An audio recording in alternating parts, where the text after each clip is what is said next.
কখনো কি শুনেছেন বালি, কাদামাটি আর পাটের বা প্লাস্টিকের সাধারণ বস্তা দিয়ে এমন সব আলিশান বাড়ি বানানো হচ্ছে যা তীব্র গরমেও এসি ছাড়াই একদম ঠান্ডা থাকে? শুনতে কোনো রূপকথা বা জাদুর মতো মনে হলেও আমাদের প্রতিবেশী দেশ পাকিস্তানে এখন ঠিকই প্রযুক্তিতেই তৈরি হচ্ছে চমৎকার সব চোখ জুড়ানো বাড়ি। বাড়ি থেকে দেখতে সাধারণ মনে হলেও এই বাড়িগুলোর ভেতরটা যে কোনো আধুনিক ফ্ল্যাটের চেয়েও আরামদায়ক এবং বিলাসবহুল। সবচেয়ে বড় কথা, এই বাড়ি তৈরিতে খরচ হয় প্রথাগত বাড়ির চেয়ে অর্ধেকেরও কম।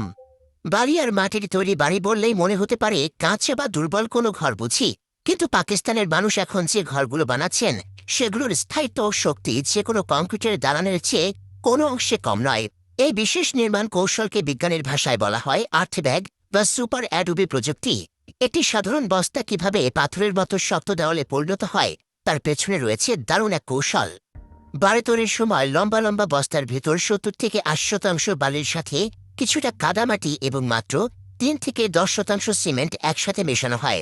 এরপর এই মিশ্রণ ভর্তি বস্তাগুলোকে সারিবদ্ধভাবে সাজিয়ে দরমচে দিয়ে জোরে জোরে পিটিয়ে একদম সমান ও কংক্রিটের মতো নিরেট শক্ত করা হয়। ইটের দেওয়ালে যেমন আমরা সিমেন্টের গাঁথুনে দেই, এখানে ঠিক তেমনি প্রতিস্তর বস্তার মাঝে কাঁটাতারের ব্যবহার করা হয়। এই কাঁটাতারগুলো অনেকটা ভেলক্রো বা জাদুর আঠার মতো কাজ করে। এটি ওপর নিচের বস্তাগুলোকে এমনভাবে কামড়ে ধরে রাখে যে পুরো দেওয়ালটি একসময় আস্ত একটা পাথরের মতো জমাট বেঁধে যায়। সবশেষে সূর্যের কড়া রোদ এবং বৃষ্টির হাত থেকে বাঁচাতে এই দেওয়ালের উপর মাটি বা সিমেন্টের একটা পুরো আস্তরণ বা প্লাস্টার দেওয়া হয়। এই প্রযুক্তিতে তৈরি বাড়িগুলোর দেওয়াল সাধারণত গম্বুজ আকৃতির হয়ে থাকে এবং এর পুরুত্ব বা চওড়া হয় প্রায় ১৫ থেকে ১৮ ইঞ্চি।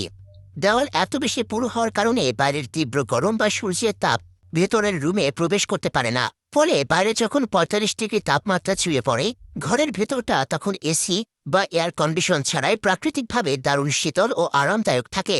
কম খরচ বলে যে এই বাড়ি দুর্বল তা কিন্তু একদমই নয়। দেওয়ালের ভেতরে থাকা কাঁটাতারের শক্তিশালী বাঁধনের কারণে বড় ধরনের ভূমিকম্প বা প্রলয়ঙ্কারী বন্যাতেও এই বাড়িগুলো সহজে ধসে পড়ে না। কম খরচে এত চমৎকার ও টেকসই হওয়ায় এই আর্ট ব্যাগ বা মাটির বস্তার বাড়ির জনপ্রিয়তা এখন আর শুধু পাকিস্তানের সীমাবদ্ধ নেই। যে কোনো প্রাকৃতিক দুর্যোগ মোকাবেলা করতে এবং গৃহহীন মানুষের পুনর্বাসনের জন্য নেপাল, ইরান এমনকি আফ্রিকার বিভিন্ন দেশেও এখন এই প্রযুক্তির ব্যাপক ব্যবহার দেখা যাচ্ছে। জলবায়ু পরিবর্তনের এই যুগে যখন বিশ্বজুড়ে তাপমাত্রা বাড়ছে, তখন পাকিস্তানের এই বালিমাটির ঘর আমাদের নতুন করে প্রকৃতির কাছে ফিরে যাওয়ার পথ দেখাচ্ছে। পরিবেশের ক্ষতি না করে এবং পকেটের টাকা বাঁচিয়ে কিভাবে একটি নিরাপদ ও রাজকীয় আশ্রয় গড়ে তোলা যায়, এই প্রযুক্তি তারই এক অনন্য উদাহরণ।